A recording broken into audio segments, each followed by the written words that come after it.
हिमालय का पथिक। कहानी जयशंकर प्रसाद। गिरिपथ में हिमवर्षा हो रही है। इस समय तुम कैसे यहाँ पहुँचे? किस प्रबल आकर्षण से तुम खिंचाए? खिड़की खोलकर एक व्यक्ति ने पूछा। अम्लध्वल चंद्रिका तुषार से घनीभूत हो रही थी। जहाँ तक दृष्टि जाती है, गगनचुंबी शैलशिखर, जिन पर बर्फ का मोटा लिहाफ पड़ा था, ठिठुरकर सो रहे थे। ऐसे ही समय पथिक उस कुटीर के द्वार पर खड़ा था। वह बोला, पहले भीतर आने दो, प्राण बचे। बर्फ जम गई थी। द्वार परिश्रम से खुला। पथिक ने भीतर जाकर उसे बंद कर लिया। आग के पास पहुंचा और उष्णता का अनुभव करने लगा। ऊपर से और 2 कंबल डाल दिए गए। कुछ काल बीतने पर पथिक होश में आया। देखा, शैल भर में एक छोटा सा गृह धुंधली प्रभा से आलोकित है। एक वृद्ध है और उसकी कन्या। बालिका युवती हो चली है। वृद्ध बोला, कुछ भोजन करोगे? पथिक, हाँ, भूख तो लगी है। वृद्ध ने बालिका की ओर देखकर कहा, किन्नरी, कुछ ले आओ। किन्नरी उठी और कुछ खाने को ले आई। पथिक दत्तचित्त होकर उसे खाने लगा। किन्नरी चुपचाप आग के पास बैठी देख रही थी। युवक थिक को देखने में उसे कुछ संकोच न था। पथिक भोजन कर लेने के बाद घूमा और देखा, किन्नरी सचमुच हिमालय की किन्नरी है। ऊनी लंबा कुर्ता पहने है। खुले हुए बाल एक कपड़े से कसे हैं, जो सिर के चारों ओर टोप के समान बंधा है। कानों में 2 बड़े-बड़े फीरोजे लटकते हैं। सौंदर्य है, जैसे हिमानी मंडित उपत्यका में वसंत की फूली हुई वल्लरी पर मध्याह्न का आतप अपनी सुखद कांति बरसा रहा हो। हृदय को चिकना कर देने वाला रूखा यौवन प्रत्येक अंग में लालिमा की लहरी उत्पन्न कर रहा है। पथिक देखकर भी अनिच्छा से सिर झुकाकर सोचने लगा। वृद्ध ने पूछा, कहो, तुम्हारा आगमन कैसे हुआ? पथिक, निरुद्देश्य घूम रहा हूँ। कभी राजमार्ग, कभी खड्ड, कभी सिंधुतट और कभी गिरिपथ देखता फिरता हूँ। आंखों की तृष्णा मुझे बुझती नहीं दिखाई देती। यह सब क्यों देखना चाहता हूँ, कह नहीं सकता, तब भी भ्रमण कर रहे हो। पथिक, हाँ, अब की इच्छा है कि हिमालय में ही विचरण करूं। इसी के सामने दूर तक चला जाओ।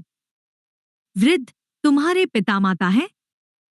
पथिक, नहीं। किन्नरी, तभी तुम घूमते हो। मुझे तो पिताजी थोड़ी दूर भी नहीं जाने देते। वह हंसने लगी। वृद्ध ने उसकी पीठ पर हाथ रखकर कहा, बड़ी पगली है। किन्नरी खिलखिला उठी। पथिक, अपरिचित देशों में एक रात रमना और फिर चल देना। मन के समान चंचल हो रहा हूं, जैसे पैरों के नीचे चिंगारी हो। किन्नरी, हम लोग तो कहीं जाते नहीं, सबसे अपरिचित हैं, कोई नहीं जानता। न कोई यहाँ आता है। हिमालय की निर्जर शिखर श्रेणी और बर्फ की झड़ी, कस्तूरी मृग और बर्फ के चूहे, ये ही मेरे स्वजन हैं। वृद्ध, क्यों री किन्नरी? मैं कौन हूँ? किन्नरी तुम्हारा तो कोई नया परिचय नहीं है, वही मेरे पुराने बाबा बने हो। वृद्ध सोचने लगा। पथिक हंसने लगा। किन्नरी अप्रतिभ हो गई। वृद्ध गंभीर होकर कंबल ओढ़े लगा। पथिक को उस कुटी में रहते कई दिन हो गए।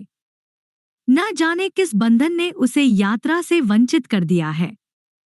पर्यटक युवक आलसी बनकर चुपचाप खुली धूप में बहुधा देवदारू की लंबी छाया में बैठा हिमालय खंड की निर्जन कमनीयता की ओर एकटक देखा करता है। जब कभी अचानक आकर किन्नरी उसका कंधा पकड़कर हिला देती है, तो उसके तुषारतुल्य हृदय में बिजली सी दौड़ जाती है। किन्नरी हंसने लगती है जैसे बर्फ गल जाने पर लता के फूल निखर आते हैं। एक दिन पथिक ने कहा, कल मैं जाऊंगा। किन्नरी ने पूछा, किधर? पथिक ने हिमगिरी की चोटी दिखलाते हुए कहा, उधर, जहां कोई न गया हो। किन्नरी ने पूछा, वहां जाकर क्या करोगे? देखकर लौट आऊंगा। अभी से क्यों नहीं जाना रोकते? जब लौट ही आना है, देख कर आऊंगा।